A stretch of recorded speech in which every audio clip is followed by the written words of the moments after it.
What's going on, everybody, and welcome inside a special edition of Bullet Points. The UB Bulls getting a 23-20 overtime victory over Northern Illinois to improve to 3-1 overall on the year. We went into the game thinking that UB would have a chance in that contest, but what an unbelievable victory for the Bulls. Now, we're going to spend the next 15-20 minutes kind of recapping what took place, talking a little bit about our observations in the first third of the regular season for UB and so forth. First, I got to say, what resiliency for this UB football team to get the victory. They go into halftime. At one point, they're down 14-3. They only allow 6 points after halftime. This defense has gotten off to an absolutely incredible start to the season for UB.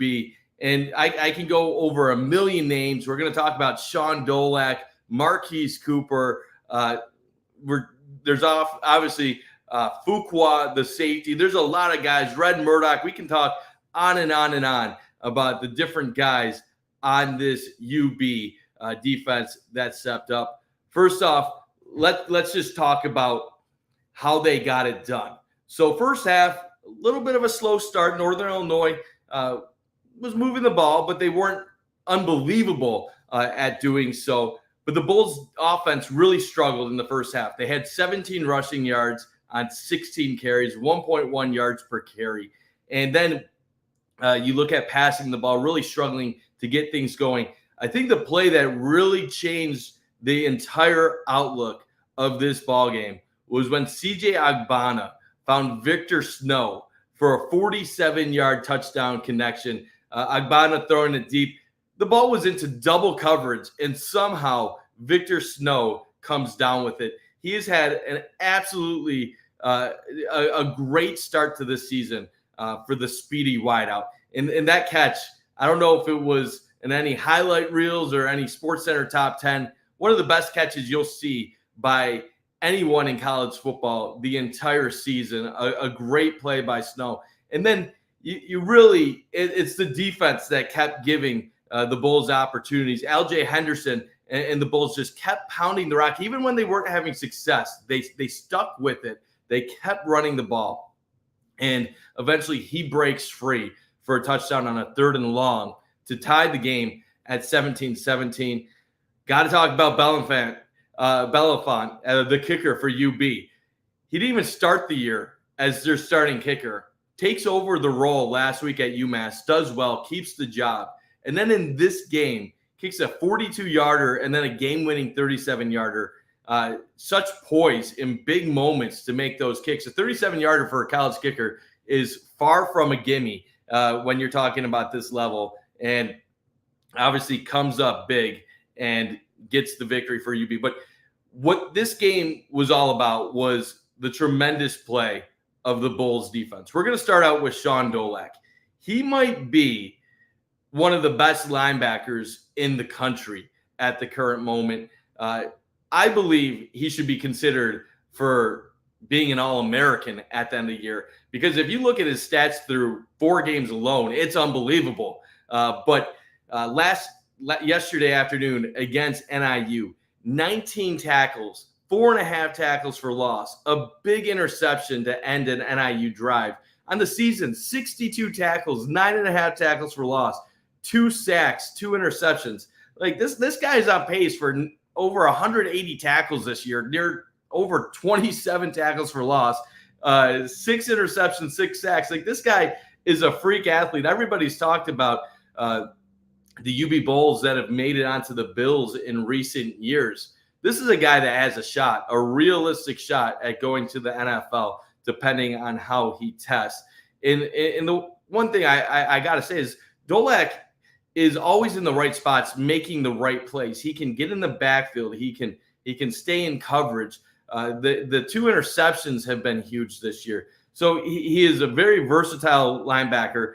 And what makes it tough to go against this UB defense is it's not just Dolak who's a dynamic linebacker. Red Murdoch is a great linebacker as well at the MAC level. He makes booming hits. He's tough to go against. So this UB defense in general is very difficult to go up against. And then the backside, you got Marquise Cooper, who 2 weeks ago against UMass gets a 100-yard interception return touchdown.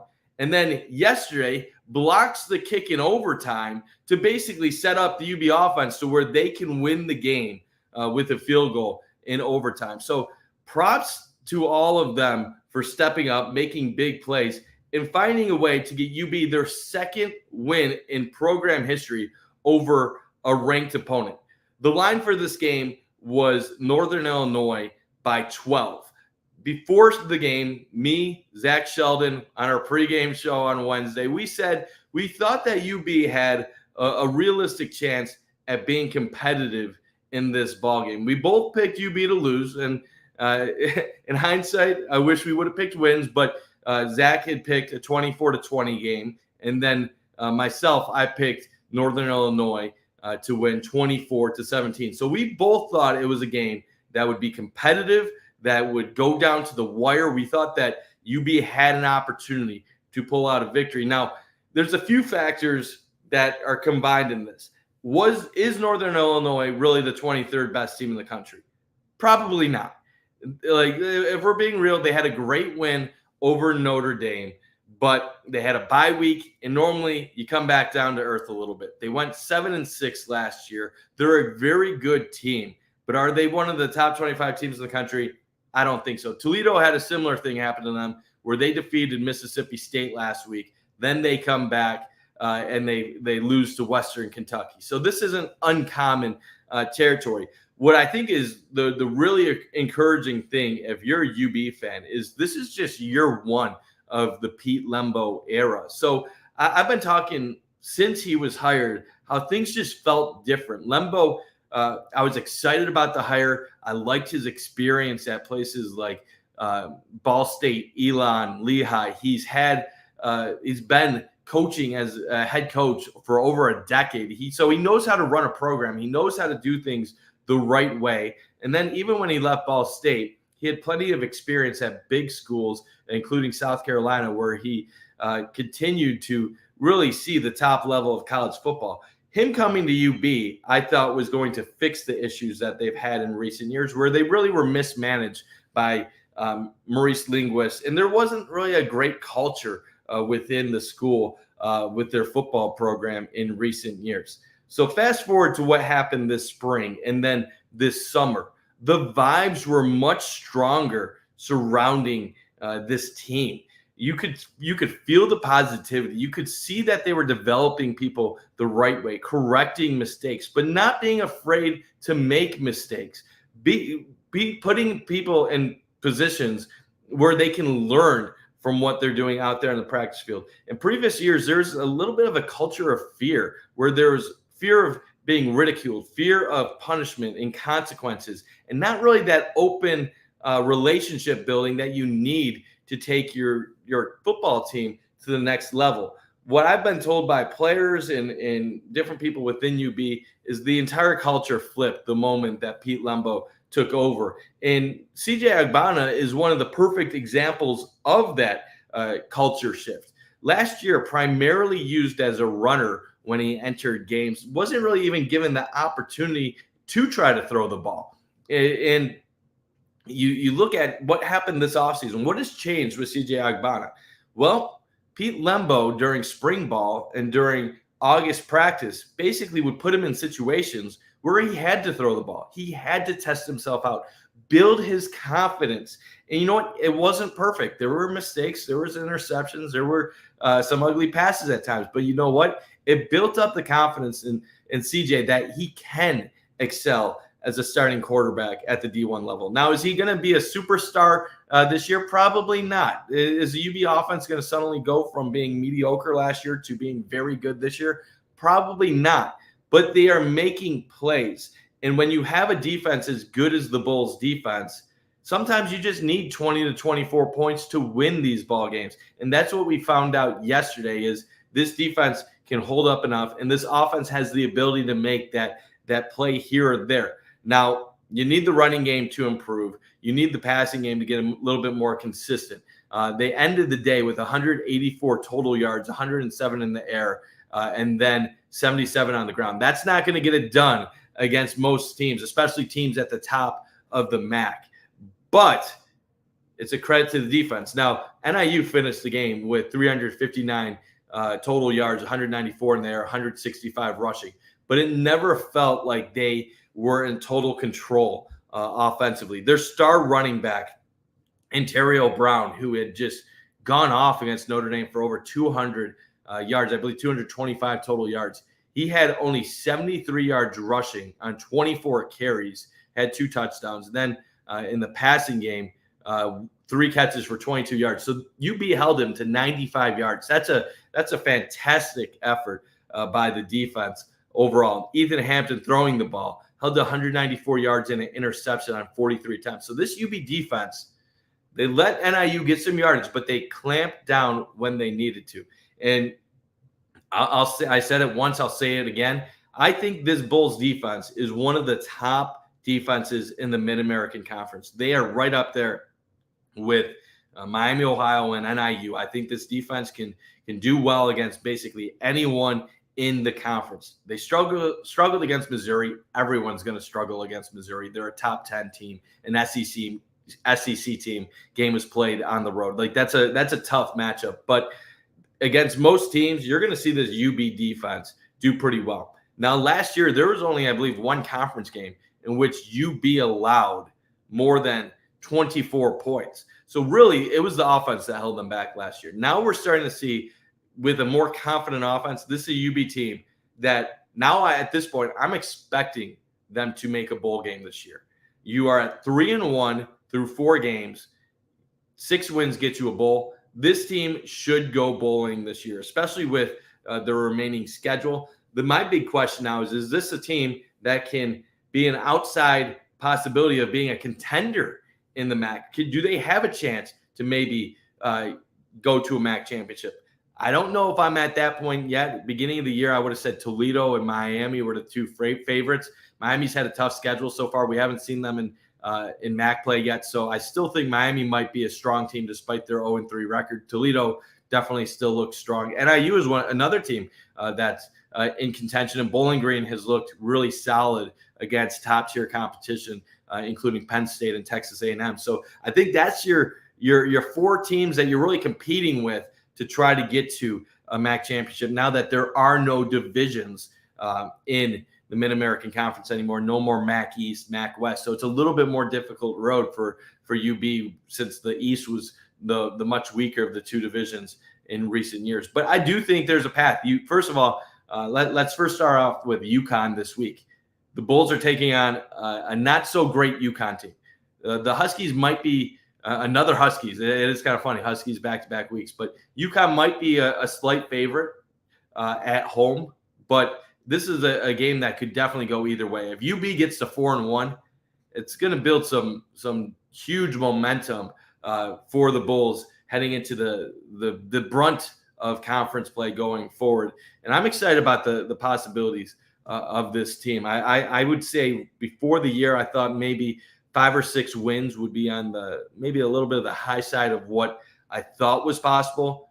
At this point, there's no reason to limit it. This team could win 7+ games if they find a way to keep picking up wins like they did yesterday. But can't take anything for granted. There's still a lot of tough games remaining on their schedule. But just wanted to give props to everybody on their roster. CJ Agbana for making the big play in the third quarter to get them back in it. LJ Henderson for the touchdown run. Victor Snow for the touchdown catch.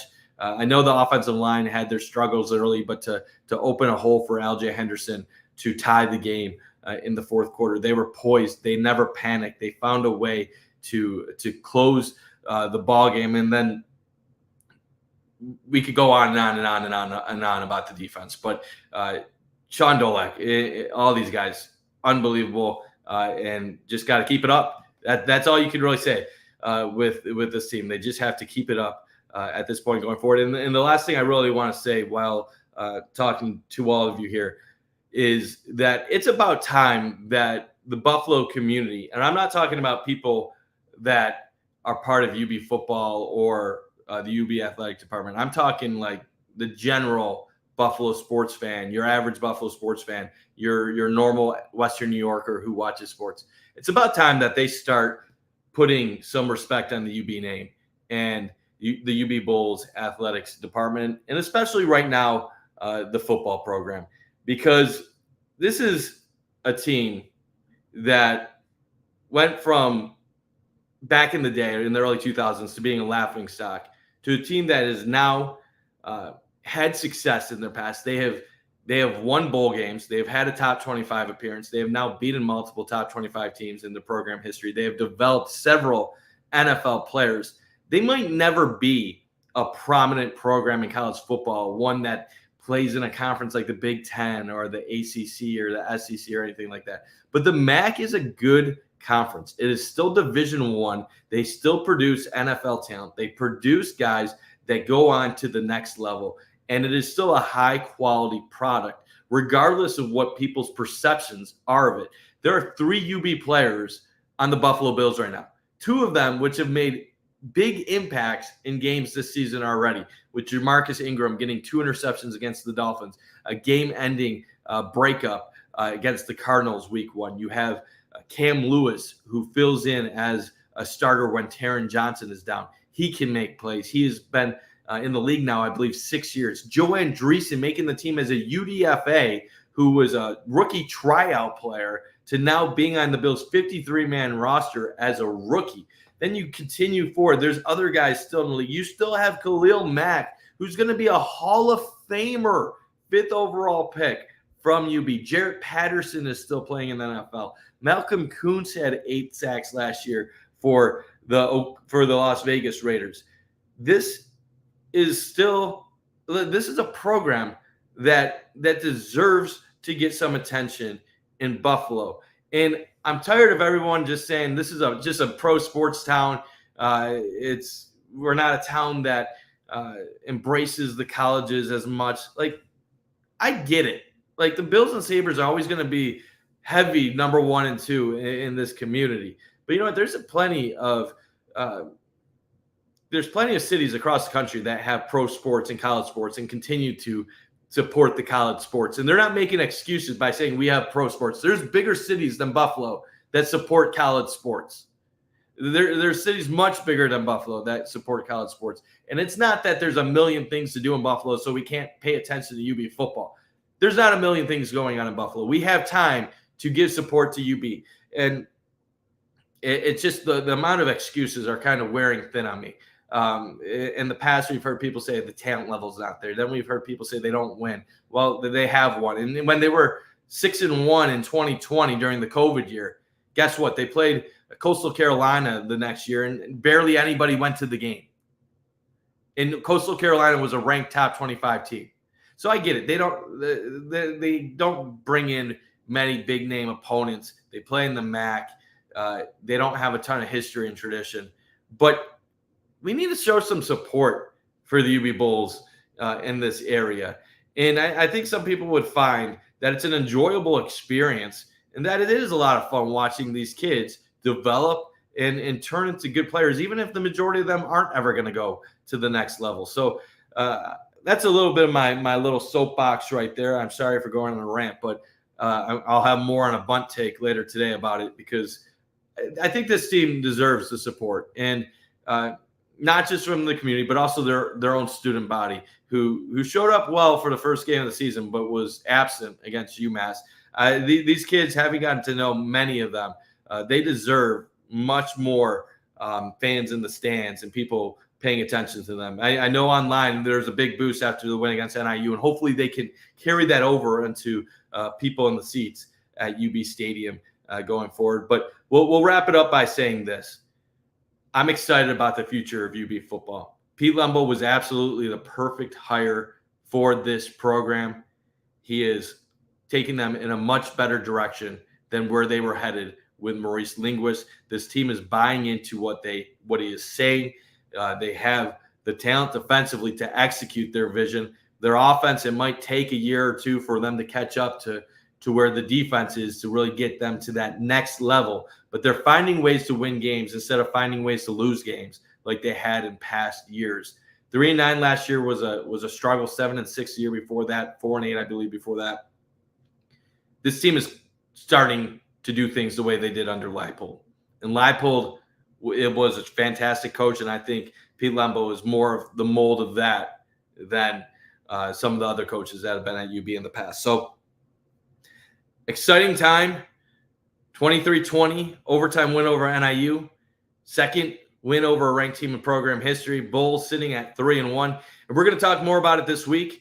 I believe Maniac's going to probably be at the press conference on Tuesday, most likely getting some reaction from Pete Lembo and some players. And then we will do bullet points middle of the week. We'll preview the UConn matchup, talk a little bit more about this win over Northern Illinois, and take it from there. But great times for UB fans, and we are excited to see where the rest of the season may go. Let's go Bulls.